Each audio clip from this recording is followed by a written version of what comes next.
As always, Ted, kick us off. Who do you have as your winner of the week? I went with Dabo Swinney.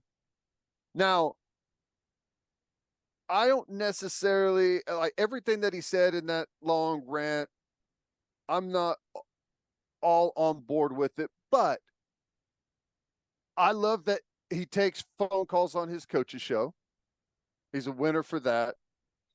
I love that he let a guy ask what felt like a 15-minute question and let him get the whole thing out without ever interrupting him.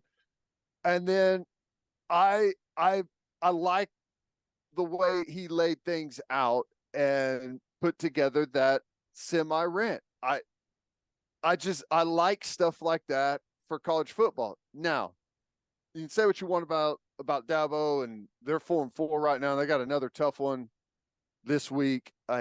Things are not going well there, and I don't know what the future holds for them. And he is he's I don't know if he's dug himself a hole recently, but he's said some questionable things about the fans and the fan base, and and he kind of gets into some of that in this rant. But I just liked the whole thing, right? that he did it, and I thought it was funny in his press conference yesterday when he asked the crowd what they're gonna dress up as for Halloween, and one of the guys said, "What was the guy's name? Tyler from like Spartanburg or something like that?" Tyler from Spartanburg. That's pretty funny. That is, I feel like some of the criticism of Dabo is warranted, right? The fact that he's not using the transfer portal, right? They're not having a good season. That fan base has become very, very used to them being an elite program. But, and I know it's a what have you done for me lately job, but damn, man, that guy made Clemson football into something. And they were bad last year, and they won 11 games, right? Or 10 Yeah. or 11. Yeah. So he undoubtedly needs to embrace this new version of college football. But this is something I was thinking about, Ted. Dabo Swinney, he doesn't take guys in the portal, right? So is it really that bad that the number one criticism you can have for him is that he doesn't bring in a bunch of players to replace the guys that he recruits? I feel like some people can ride with that. And I have a lot of respect for him that he goes about it that way. Now, is it the best way to win football games? No. Because you don't have a 100% hit rate in recruiting. Recruiting high school kids is hard. Mm-hmm. Developing them is hard. But if the worst thing you can say about a guy is, hey, he doesn't bring in enough guys to replace all of these recruits, he developed relationships and learned and got to know their families and all that stuff, then, I mean, is it really that bad? No. Well, and the other thing is what we've seen from Alabama has really skewed what people think of what good teams do. It almost is always wave-like. You come in, you recruit hard, you go out, you develop this culture and this chemistry, and you have a rise up and you accomplish something good. And then you spend a couple years there, and then as those initial guys find their way out of the program, graduate, go to the draft, you take a little bit of a dip. You got to kind of reinvent yourself, and then you get another core group that comes in, and you climb back up, and it's just kind of, now some people's peaks and valleys are, the valleys are a little bit deeper and the peaks are further apart, but that's usually how it goes with good football teams. Alabama's the only one we've seen that's kept it here for an extended time. Now, Georgia's been good. They're stretching theirs out quite a bit now, but I still expect at some point Georgia's going to take a dip, and then they're going to have to find a way to reinvent themselves and come back up. You know, there's going to be coaches that are hired away. There's going to be transfer guys off the rosters. You know, they've had some off the field stuff that started to pop up. So that's just kind of the natural flow of it. And Clemson's going through one right now. Yeah. Ohio State's the other program that has really just kept it. Yeah, that's true. Pretty in Oklahoma. But last year happened. It did. But the only other thing I have to say is I can't believe Dabo let that guy go that long. That was incredible. I know. That's what I'm saying. It's like, you think he was just sitting there going, hey, my man's on a roll. Let's let him finish. Well, you could hear him grunting and groaning a couple of times in there in the background going, but that was good. That was good. All right. Who do you have as your loser of the week? I had to go with the NFL. Now, don't get me wrong. I understand what the NFL's doing. They want to expand the brand, right? They want to go worldwide. You know, that's just how it goes. Germany actually has a really good football market. You know, they love football over there. When they had NFL Europe, Germany embraced it big time. Sell out. Multiple cities there had teams, and they absolutely loved it. And I think they kept playing professional football afterwards, and maybe they still do on a small scale. But Miami and Kansas City in Germany, this is like the premier matchup of the league right now. And it's at 8:30 in the morning. I don't like this. Send the average teams over there. Send the bottom dwellers over there. If you want to give Germany and Europe a taste of NFL, that's fine. But not the two premier AFC football teams that everyone's dying to see the matchup. I hate it. I completely agree. Now, we knew this was coming. And you and I, we thought both of these teams. Yeah. We thought both these teams were going to be good this season. But now that it's here, that is a game that you wish was in a standalone spot. And I guess technically it is. It's not going to rate good because people are going to forget about it. Like, people are going to be at church. People are going to be running errands. People are going to be at breakfast. I'll watch it, but it's a massive game in the AFC playoff picture as well. And you just wish that there weren't so many variables. You just wish it was a normal setup for these two teams. That's just where I'm at with it. You have to talk about the travel. I know the Dolphins went over early. The Chiefs are going over late. That'll be a talking point. Who adjusts, all that stuff. I wish all of that wasn't surrounding this game. I'm with you. Yeah. If this was the Sunday night game, it'd be the highest rated game of the season. But since it's Sunday night is Buffalo and Cincinnati. It's a good one. That's a good one. You also have Dallas at Philadelphia. That's the 3:25 game on Fox. We've got some heavy hitting football games in the National Football League this week. It's going to be fun. Good. It's good.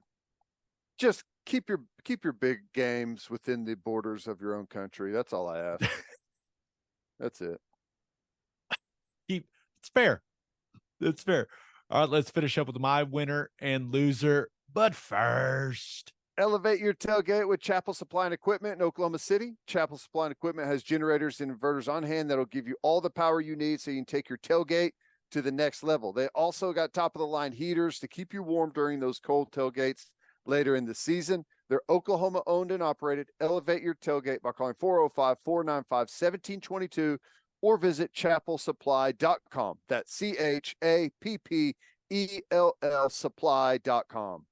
And First Fidelity Bank knows how to keep fans like you happy with more than 50 awards in the last 5 years, including Forbes Best in State Bank, the Oklahoman's Community Choice Awards, and the Journal Records Reader Rankings. It's clear that they are Oklahoma's #1 pick for quality banking. And you can find that level of outstanding service in everything FFB offers. Open an account at an award-winning bank today at ffb.com. First Fidelity Bank, we go where you go. Head to opolisclothing.com for our podcast merchandise and the best OU gear out there. That's OPOLIS clothing.com. Use promo code TED, TED, for 10% off. That's opolisclothing.com. Use promo code TED for 10% off. Buttery soft and 10% off. For my winner of the week, thought about going with the Las Vegas Raiders. Fired Josh McDaniels, fired the GM, full reset there in Vegas, and they're the first ones to do it. So they get a head start on the process. Congratulations, I think. They're going to trade Devontae Adams? He certainly wants them to, but the deadline's passed. They didn't trade him. Oh, is that right? Okay, yeah. That's right. So, hey, congratulations to Devontae Adams. I think Brian Flores, right? He's the Vikings defense coordinator. That name's going to be in the mix, but he's from the Belichick tree. They just had McDaniels. That didn't go well. I don't know about that. Dan Quinn is a name I've seen mentioned quite a few times. The guy I would go after. He's never been a head coach. I don't really care. Ben Johnson, the offense coordinator in Detroit, younger guy. His offense is awesome. Mm-hmm. I would imagine at the very least they interview him. Yeah. So we'll see. But exciting times for Raiders fans, I think. A new era, a new rebuild. You got to love the new rebuild. Yeah. But my winner of the week, the Texas Rangers. I just wanted to watch a dramatic World Series finish once I put my kids to bed after Halloween.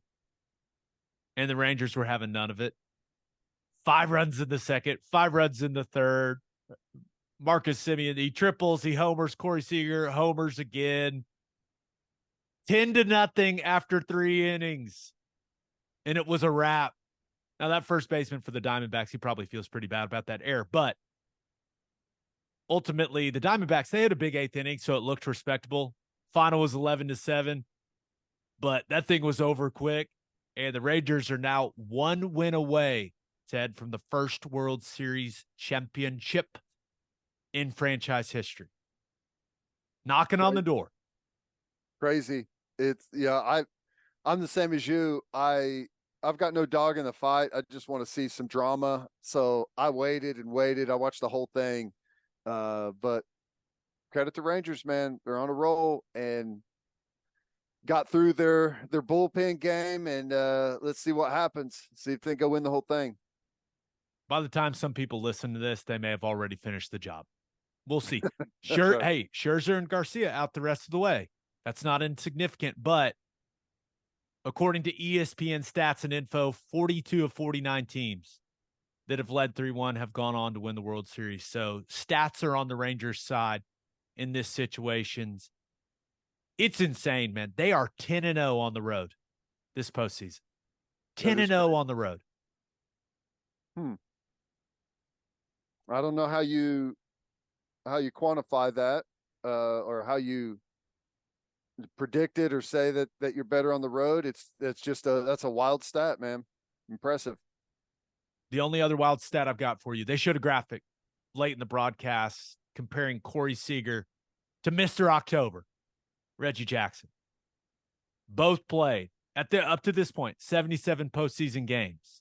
Mr. October, 18 home runs and 48 RBI. Seager, 19 home runs and 48 RBI. I mean, damn. Crazy.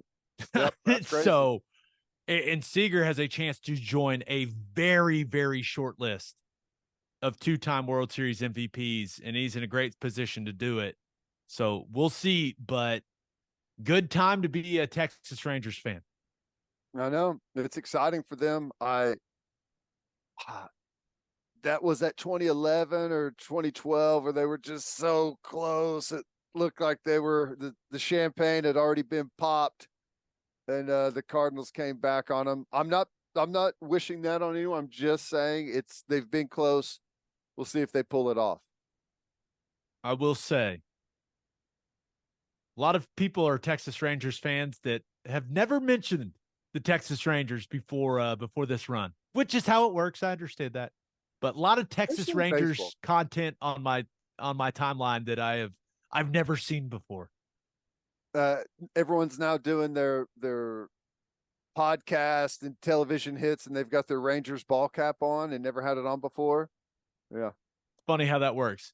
I'm a simple guy. OU football, Oklahoma City Thunder basketball. That's all I need. That's all I got. I don't try to pretend I'm anything other than that. It's who I am. Okay. But congratulations to the new and old Texas Rangers fans. Looks like you guys are going to have a World Series title to celebrate. My loser of the week. Thought about going with the Rose Bowl. First of all, never been to a more underwhelming venue than when we went there in 2019. That was shocking. It was awful. Yeah. And now they've got people stealing stuff out of the visitor locker room there during UCLA games. Come on, Rose Bowl. Figure it out. Did you see Deion Sanders' quote? Yeah. This is the Rose Bowl. They said the granddaddy of them all, right? I'm sure granddaddy had some money. Grandpa should have some money to give these kids. I'm shocked that they don't know who did it. There's got to be a camera, right? How can you get into and I don't know. I saw at least somewhere that they said that maybe it happened to UCLA's team also on the same day. But I haven't seen anything else on that. How do you get in there without being seen, without being on camera, without having to, log in? Feels like it should Inside be job. pretty easy to figure it out, but yeah. I don't know, but it was a great reminder for people. Make sure you add your valuables to your home insurance. Watches, necklaces, rings. Put it on the umbrella policy, Ted. It's important. It does not sound like those guys, many of those guys, if any, had that stuff insured. So that's going to be a sticky situation for the Rose Bowl. I can guarantee you in college, insurance was, I mean, on the list of a million things that I may have been thinking about, it probably still didn't make the list. Well, now other young men are aware. Great learning experience, right? No doubt. For my loser of the week, I'm going with Michigan. So first of all, ranked number 3 in the initial college football playoff ranking. Is there anyone out there that thinks Ohio State is better than Michigan? No. First of all, Ohio State number 1. Does anyone think Ohio State's better than Georgia? No. No.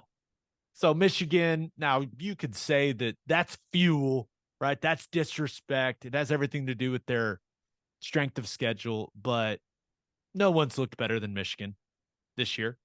Mm-mm. No one.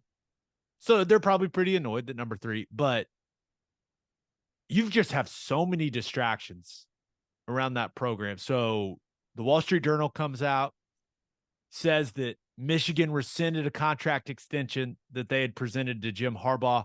Harbaugh said, quote, "I wouldn't say that's accurate."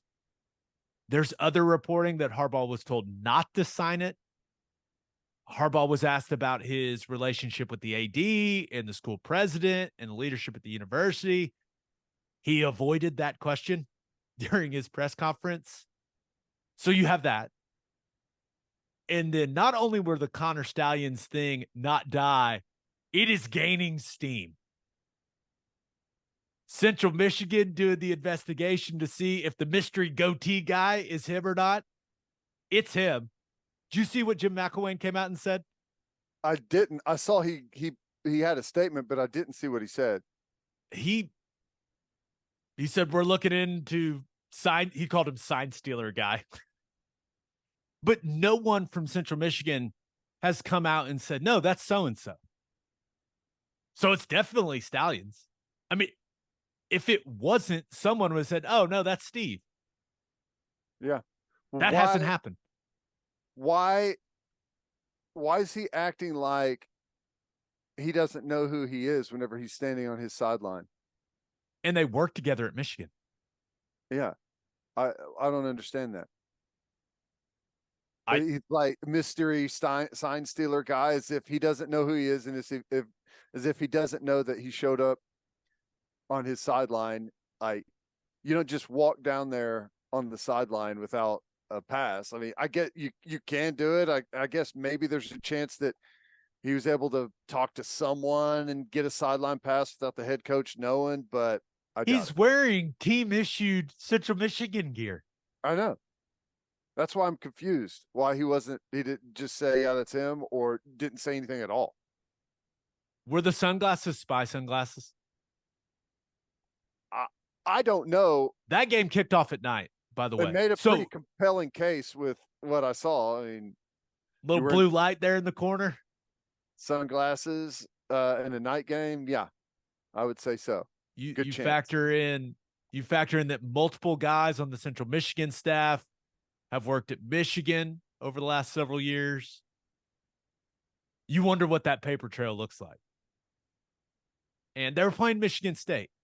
So it all adds up.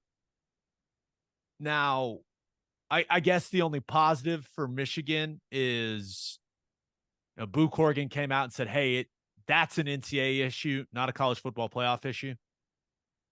So if you're a Michigan fan, if you're a Michigan player, coach, you're probably feeling like that's a win. But I think Michigan's the best team in the country, man, and there are distractions everywhere for this football team. Now, they're going to destroy Purdue this weekend. There's no doubt in my mind. But this is a team that can go win a national championship. But there's just a lot of stuff in the way. I know. What do you think? Do you have any idea, any guess as to what happens from this? No idea.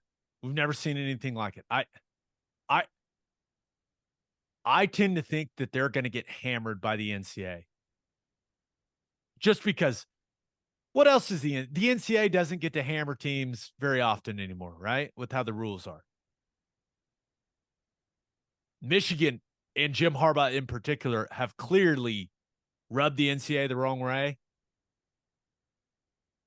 I think they're going to try to do the absolute most. Michigan will fight it in court, of course. But yeah, this whole thing is so strange. The guy was wearing spy sunglasses on the sideline. Seriously? I mean, and that hasn't been proven, but that's how it looks. Let's just be real. Corrigan said it's not it's an NCAA issue. It's not a college football playoff issue. Can the NCAA, because they don't run the college football playoff, they run the NCAA basketball tournament, they run all the other championships, they do not run the football championship. Can they issue a ban to something they don't run? I do not know. I mean, I would assume they can, but I don't, or like you at least honor what they've said. Like, I guess I don't know. I'd never even thought of that before. Is the easiest thing when you talk about this entire situation, is the easiest thing, or maybe the cleanest thing for this football season with the way that we remember it, is that Michigan loses a couple games and we don't have to worry about it? Because it's going to be, and they're a really good football team. It's going to be so annoying to be talking about the college football playoff. It's that time of the year when you're supposed to be celebrating the sport the most. And we're going to have to talk about this constantly. It's going to be so annoying. I don't want it to.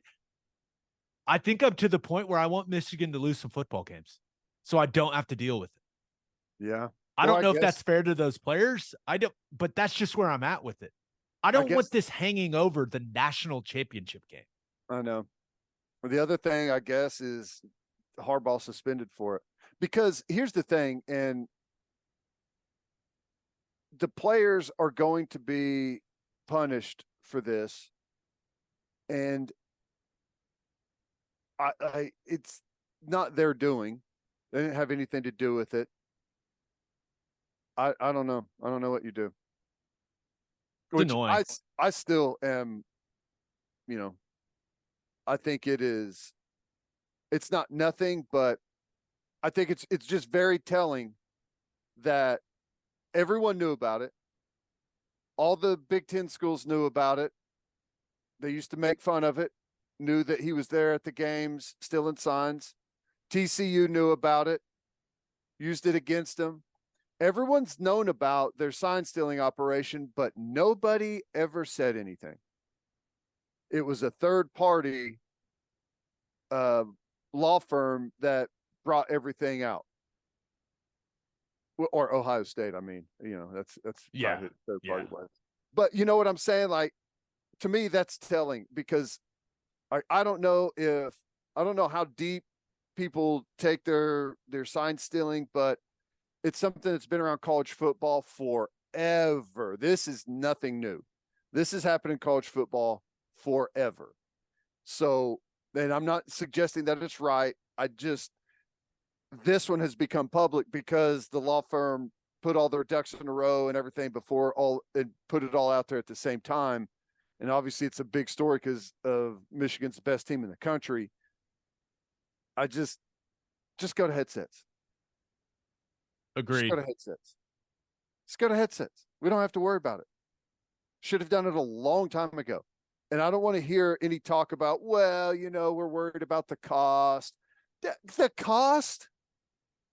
I mean, Kansas, who's been the worst football team for the last however long, is about to build a $300 million like football operation.